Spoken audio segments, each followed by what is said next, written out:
అందరికీ నమస్కారం. ఈరోజు కథ కర్ణ పార్ట్ 10 రాసిన వారు మిస్టర్ ఏ గారు. ఇక స్టోరీలోకి వెళ్తే, భవ్య కనిపించడం లేదా? ఎక్కడికి వెళ్ళింది? సరస్వతి: తెలియదు, ఫోన్ కూడా స్విచ్ ఆఫ్ వస్తుందిరా. కుమార్: సరే పిన్ని, నువ్వు కంగారు పడకు, నేను చూస్తా. నాకెందుకో భయంగా ఉందిరా. నువ్వేం భయపడకు పిన్ని, నేను ఇప్పుడే వెళ్తా. దివ్య, నువ్వు వినయ్కి కాల్ చేసి ఇక్కడికి రమ్మను. సరే అండి. దివ్య వినయ్కి కాల్ చేసి చెప్తుంది. వెంటనే వినయ్ కుమార్ వాళ్ళ రూమ్ దగ్గరికి వస్తాడు. రే, బావెక్కడా అని కుమార్ అడుగుతాడు. అన్నయ్య పని మీద పక్క ఊరు వెళ్ళారు, కాల్ చేసి చెప్పా, వచ్చేస్తున్నాడు. భవ్య ఎక్కడికి వెళ్ళిందో గీతకు కానీ చెప్పిందేమో అడుగు. గీత వాళ్ళు కింద హాల్లో ఉన్నారా, వెళ్ళి అడుగుదాం. కుమార్ వాళ్ళు కిందకి వెళ్ళేసరికి మొత్తం అందరూ కూర్చొని ఉన్నారు. దివ్య: మీకు భవ్య ఎక్కడికి వెళ్తుందో ఏదైనా చెప్పిందా? దివ్య: నాకేం చెప్పలేదు, కానీ కీర్తితో చెప్పింది. చెప్పిందా కీర్తి? కీర్తి: అది అన్నయ్య అడుగుతుంది నిన్నే. దేవి: అన్నయ్య అడుగుతుంటే సమాధానం చెప్పవే. కీర్తి: తన ఫ్రెండ్తో సినిమాకి వెళ్ళింది. ఇది చెప్పడానికి ఎందుకు ఆలోచిస్తున్నావు అని కుమార్ అడుగుతాడు. ఎందుకంటే తను చెప్పింది అబద్ధం కాబట్టి అని దివ్య అనేసరికి అంతా దివ్య వైపు చూశారు. కుమార్: అది అబద్ధమా? దివ్య: నిజమో కాదో కీర్తిని అడగండి. దివ్య చెప్పింది నిజమేనా కీర్తి? కీర్తి: అవునన్నయ్య.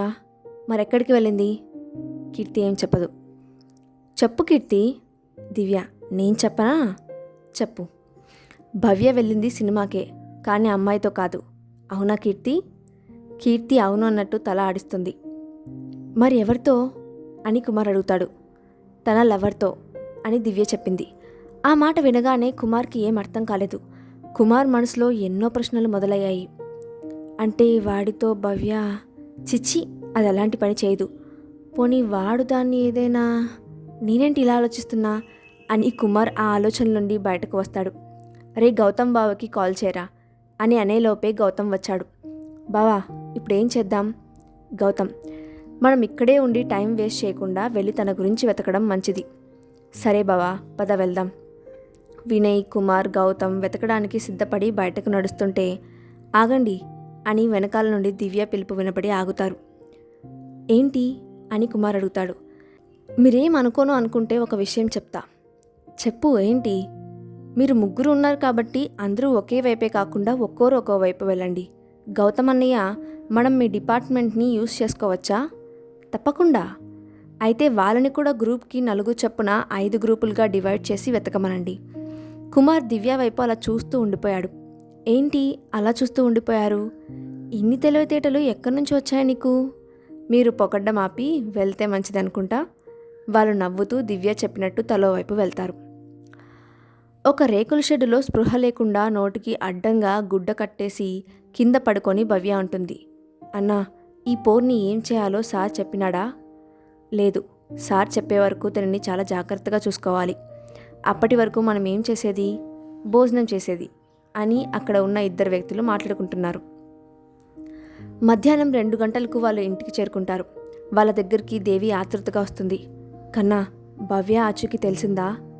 లేదమ్మా. కుమార్ చెప్పడం ఆలస్యం. అందరూ ఏడవడం మొదలుపెట్టారు. దేవి అలా ఏడుస్తూ పూజగదిలోకి వెళ్ళి అమ్మవారి ముందు కూర్చొని భవ్యకి ఏమీ అవ్వకుండా చూడు తల్లి అని ప్రాధేయపడుతుంది. హాల్లో ట్రింగ్ ట్రింగ్ అని ల్యాండ్లైన్ రింగ్ అవుతుంది. రమేష్ వెళ్ళి లిఫ్ట్ చేస్తాడు. అవతల వ్యక్తి ఏదో మాట్లాడుతున్నాడు. ఇక్కడ రమేష్: ప్లీజ్ తన్ని వదిలేయండి, నేను మీకు కావాల్సింది ఇస్తాను అనడంతో మొత్తం అందరూ రమేష్ వైపే చూస్తూ నిలబడిపోయారు. ఫోన్ పెట్టేసి రమేష్ వచ్చి సోఫాలో కూర్చున్నాడు. ప్రసాద్: ఎవరు బావా ఫోన్? భవ్య గురించి ఏదైనా తెలిసిందా? భవ్యని కిడ్నాప్ చేసిన వాళ్ళు ఫోన్ చేశారు. గౌతమ్: ఏమంటున్నారు మావయ్య? అసలు వాళ్ళ డిమాండ్ ఏంటి? మన ట్రస్ట్ వాళ్ళు చెప్పిన వాళ్ళ పేరు మీద రాయాలంట. అంటే నాన్న, ఇప్పుడు భవ్యని కిడ్నాప్ చేసింది ఆ రంగారావా అని కుమార్ అడుగుతాడు. అవును. వాడని తెలిసాక ఎందుకు ఆగడం? వెళ్ళి వాడిని పోలీసులకు అప్పగిస్తే వాళ్ళే తను ఎక్కడుందో తెలుసుకుంటారు. నిజమే గౌతమ్, ఇప్పుడే వాడి మీద కేసు ఫైల్ చేయండి. కుదరదు మావయ్య అని గౌతమ్ అంటాడు. ఎందుకు కుదరదు బావా అని కుమార్ అడుగుతాడు. గౌతమ్ ఏదో చెప్పేలోపు దివ్య చెప్పడం ప్రారంభిస్తుంది. ఎందుకంటే వాడి మీద మనకి ఎవిడెన్స్ లేదు కాబట్టి కదన్నయ్య. అవును, దివ్య చెప్పింది నిజమే. కిడ్నాప్ వాడే చేశాడని మనకు తెలుసు కదా, మరి ఇంకేంటి అని కుమార్ అంటాడు. వాడే కిడ్నాప్ చేశాడని మనకు మాత్రమే తెలుసు, ఇంకెవ్వరికీ తెలియదు. అదే ప్రాబ్లం. వాడు చాలా తెలివిగా బయట మనుషులతో కిడ్నాప్ చేయించి వాళ్ళ ద్వారా వాడికి కావాల్సింది తీసుకుంటున్నాడు. అందుకే మన దగ్గర వాడి మీద ఏ ఎవిడెన్స్ లేదు. అందుకే మనం వాడిని ఏమీ చేయలేం అని దివ్య అంటుంది. మొత్తం అందరూ దివ్య వైపు ఆశ్చర్యంగా చూస్తారు. కుమార్, అయితే ఇప్పుడు ఏం చేద్దాం? రమేష్, దీనికి ఒక్కటే పరిష్కారం. ఏంటి నాన్న? ట్రస్ట్ వాడి పేరు మీద రాయడం. కుమార్, కానీ నాన్న, ఒక్క ప్రాణం కోసం అంతమంది చిన్నపిల్లల ప్రాణాలు రిస్కులో పెట్టలేం కదా. దేవి, అంటే భవ్యకి ఏమైనా పర్వాలేదా? కుమార్, అది కాదమ్మా, మనకి భవ్య కావాలి, అలాగే పిల్లలు కూడా కావాలి. మనకు రెండూ ఉండేలాగా ఏదైనా చేయొచ్చా బావా? గౌతమ్, లేదు కన్నా, మనకి ఏదో ఒకటే చూస్ చేసుకోవాలి. రమేష్, నా పిల్లల కోసం నేను ఏదైనా చేస్తాను, ఎందుకంటే నాకు నా కుటుంబం తర్వాతే ఏదైనా. అందుకే ఇప్పుడు ట్రస్ట్ వాడి పేరు మీద రాస్తా. కుమార్, కానీ నాన్న, ఇదే నా నిర్ణయం, ఇంకా ఎవరు ఏం చెప్పినా నేను వినను. రమేష్ అలా అనగానే కుమార్ కోపంతో పైకి వెళ్ళిపోతాడు. కుమార్ వెనకాలే దివ్య కూడా వెళ్తుంది. గౌతమ్ వెళ్ళిన దివ్య వైపే చూస్తూ ఉంటాడు. కీర్తి, ఏంటి అలా చూస్తున్నారు? ఈరోజు దివ్య చాలా కొత్తగా కనిపిస్తుంది. నాకు అలాగే ఉంది. సరే కానీ రండి, భోజనం చేద్దాము. సరే అని గౌతమ్ వాళ్ళు భోజనానికి వెళ్తారు. వాళ్ళ వెనకే ఒక్కొక్కరుగా ఎవరి రూమ్లోకి వాళ్ళు వెళ్ళిపోతారు. పైన కుమార్ రూమ్లో కుమార్ బెడ్ మీద తల పెట్టుకొని పడుకొని ఉంటాడు. దివ్య ఆయిల్ తీసుకొని కుమార్ దగ్గరకు వెళ్ళి కుమార్ తలని తన ఒళ్ళో పెట్టుకొని ఆయిల్ రాస్తూ నిమురుతుంది. ఏవండి, నేను ఒకటి అడగచ్చా? రూమ్లో ఉంది మనమేగా, ఎందుకు అండి ఇండి అంటావు? పేరుతో పిలు. సరే కుమార్, నేను ఒకటి అడగనా? అడుగు. అసలు ఆ రంగారావు ఎవరు? ఇప్పుడు వాడి గురించి అవసరమా? ప్లీజ్ చెప్పండి. చెప్తాగు. వాడు మన ట్రస్ట్లో ఒకప్పుడు పార్ట్నర్, కానీ వాడు ఆ ట్రస్ట్లో పిల్లల్ని అడాప్ట్ పేరుతో తీసుకొని వాళ్ళ చేత ఇల్లీగల్ పనులు చేయించాలని చూశాడు. కానీ దానికి నాన్న ఒప్పుకోకపోగా వాడిని ట్రస్ట్లో నుంచి తీసేశారు. అందుకు వాడు మన మీద పగ పెట్టుకొని ఇలా చేశాడు.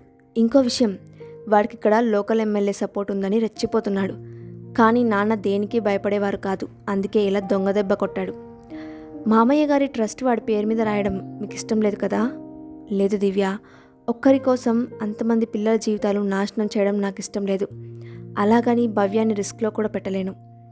మనం మంచి గురించి పోరాడితే ఆ మంచే మనకి తోడుగా ఉంటుంది. మీరేమీ వర్రీ అవ్వకండి. సరే అయితే నేను వెళ్ళి స్నానం చేసి వస్తా అని దివ్య బాత్రూంలోకి వెళ్తుంది.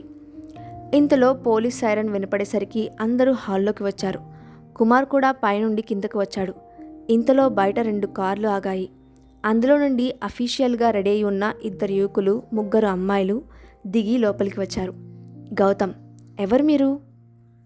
నా పేరు శివ, తన పేరు సత్య, తన పేరు స్మిత, తిను Anjali from CBI department and ACP Shruti team.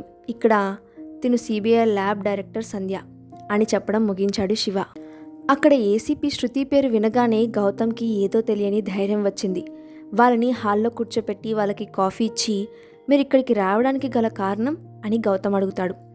Shiva, మీ ఇంట్లో మిస్సింగ్ కేస్ మా మేడం టేక్ ఆఫ్ చేశారు, అందుకే ఇక్కడికి వచ్చాం సార్. మా ఇంట్లో జరిగింది మీకెలా తెలుసు? సత్య, అది మాకు తెలియదు సార్, మా మేడం ఇక్కడికి రమ్మన్నారు, విషయం చెప్పారు, అంతే. గౌతమ్, నేనెవరో తెలుసా? శివ, తెలుసు, మీరు ఏసీపీ గౌతమ్ కుమార్. అయితే అన్నీ తెలుసుకొనే వచ్చారా? స్మిత, మా మేడం ఒక్కసారి టేక్ ఆఫ్ చేశారంటే కేసు మొత్తం తెలుసుకున్న తర్వాతే చేస్తారు. గౌతమ్, ఇంతకీ మీ మేడం ఏది? సత్య, ఆన్ ది వే. అక్కడ ఏం జరుగుతోందో కుమార్ వాళ్ళకి అర్థం కావడం లేదు. కుమార్ గౌతమ్ని పిలవడంతో ఇప్పుడే వస్తా అని వాళ్ళ దగ్గరికి వెళ్తాడు. అసలు ఈ విషయం సిబిఐ వాళ్ళకి ఎలా తెలిసింది? గౌతమ్, ఆ విషయం తెలియదు కానీ మనం ఇంకా భవ్య గురించి టెన్షన్ పడాల్సిన పని లేదు. ఎందుకు? అసలు ఏసీపీ శృతి ఎవరో తెలుసా అని గౌతమ్ అంటాడు. తెలియదు.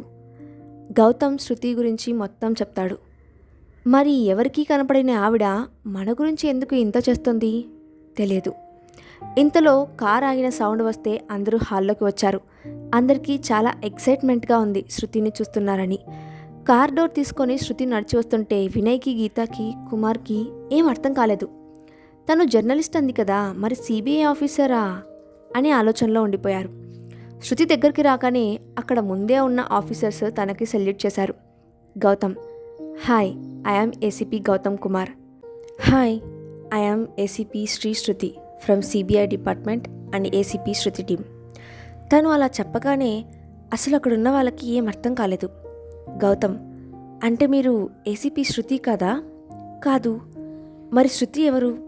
తొందర ఎందుకు, వస్తుందిగా. సత్య, చెప్పండి మేడం, శృతికి ఇంకా ఎంతసేపు పడుతుంది ఇక్కడికి రావడానికి? Maybe 10 minutes ma'am.